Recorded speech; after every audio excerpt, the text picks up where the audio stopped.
Hola, bienvenidos. Hoy analizaremos el caso de Juan Pérez, un trabajador de la construcción que sufrió un grave accidente laboral que cambió su vida para siempre. A través de este caso abordaremos los aspectos legales que regulan la atención a trabajadores accidentados en Colombia. Veremos qué dice la normativa sobre seguridad social, pensiones, riesgos laborales y las obligaciones del empleador. Nuestro análisis se basa en tres fuentes clave: el artículo web Cómo funciona el sistema pensional colombiano, el capítulo 6 de la Cartilla Laboral y Seguridad Social, ejercicios con aplicaciones contables y tributarias, y el contenido oficial del Sistema General de Pensiones en Colombia. El accidente laboral. Juan Pérez sufrió un accidente mientras realizaba sus funciones operativas en una obra de construcción. Una pieza de maquinaria pesada cayó sobre él, generándole fracturas múltiples en ambas piernas y severos daños en su columna vertebral.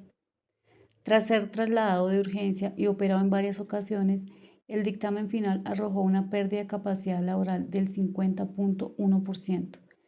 Aquí se configura un accidente de trabajo, según lo define el artículo 3 del decreto 1295 de 1994, como aquel que ocurre por causa o con ocasión del trabajo y que produce una lesión orgánica, funcional o psiquiátrica en el trabajador.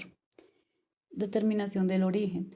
Para establecer si una lesión tiene origen laboral o común, interviene el administrador de riesgos laborales ARL.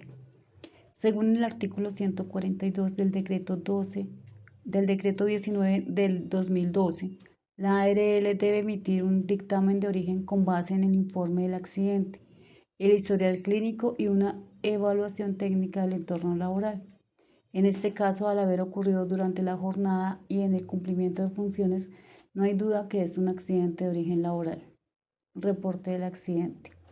Según el artículo 62 del decreto 1295 de 1994, el empleador tiene la obligación de reportar todo accidente de trabajo a la ARL en un plazo máximo de 2 días hábiles. El reporte se realiza mediante el formato único de reporte de accidente de trabajo FURAT. No cumplir con este deber puede derivar en sanciones por parte del Ministerio de Trabajo y también puede comprometer la atención y prestaciones al trabajador. Indemnización o pensión. Cuando un trabajador sufre una pérdida de capacidad laboral superior al 50%, como en el caso de Juan Pérez, la ley prevé el acceso a la pensión de invalidez. Esto está regulado en el artículo 38 de la Ley 100 de 1993, que establece que se considera inválida a la persona que por cualquier causa de origen no profesional, no provocada intencionalmente, haya perdido el 50% o más de su capacidad laboral. Pero si la invalidez es por origen laboral, como en este caso, no se exige un mínimo de semanas cotizadas. Basta con que el trabajador esté afiliado y al día en aportes. Por tanto, Juan tiene derecho a una pensión de invalidez de origen laboral, la cual será pagada por la ARL, no por el fondo de pensiones. Si el porcentaje hubiese sido entre el 5 y el 49.9%, recibiría una indemnización, pero al superar el 50.1%, la ley ordena la pensión. Esto también está respaldado por el artículo primero del decreto 917 de 1999. Reubicación laboral. Juan puede ser reubicado. Según el artículo 26 de la Ley 361 de 1997, los empleadores no pueden despedir a un trabajador con limitación física o mental sin autorización del Ministerio de Trabajo.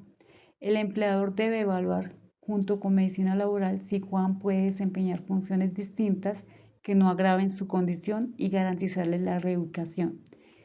Esto se conoce como ajuste razonable, una figura respaldada también por la Ley 1618 del 2013 y con la Convención sobre los Derechos de las Personas con Discapacidad de la ONU.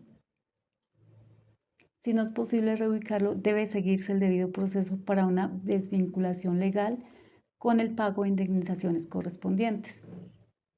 Acciones de recursos humanos. Recursos humanos debe actuar antes y después del accidente. Antes del accidente debe garantizar la afiliación de todos los trabajadores a una ARL, la implementación del sistema de gestión en seguridad y salud en el trabajo, como exige el decreto 1072 de 2015, las capacitaciones, los equipos de protección personal y los protocolos de emergencia. Después del accidente, Recursos Humanos debe asegurar el reporte del accidente ante la ARL, coordinar la atención médica y el seguimiento clínico del trabajador, tramitar la calificación de pérdida de capacidad laboral, gestionar si aplica la reubicación o proceso de retiro con apego a la ley. Responsabilidades legales del empleador. El empleador tiene múltiples obligaciones normativas en estos casos. Debe reportar el accidente en los plazos establecidos, cumplir con las cotizaciones al sistema de seguridad social, garantizar la evaluación médica y rehabilitación del trabajador, evitar el despido discriminatorio en cumplimiento de la Ley 361 de 1997, coordinar el pago de pensión o indemnización según el caso y dar apoyo en el trámite. Incumplir cualquiera de estos puntos puede generar sanciones del Ministerio de Trabajo, además de demandas por parte del trabajador. Derechos y acciones de Juan. ¿Qué puede hacer Juan para reclamar sus derechos?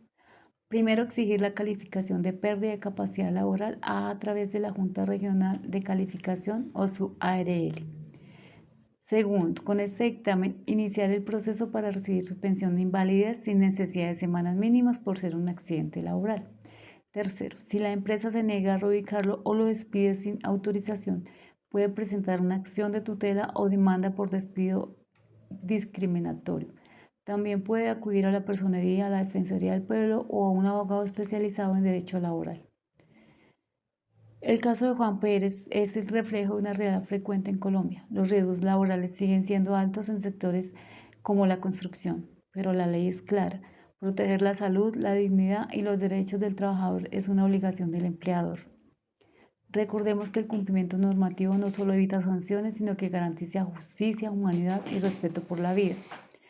Las fuentes utilizadas fueron Cómo funciona el sistema pensional en Colombia, Cartilla Laboral y Seguridad Social, capítulo 6, y el contenido del Sistema General de Pensiones en Colombia. Gracias por verme.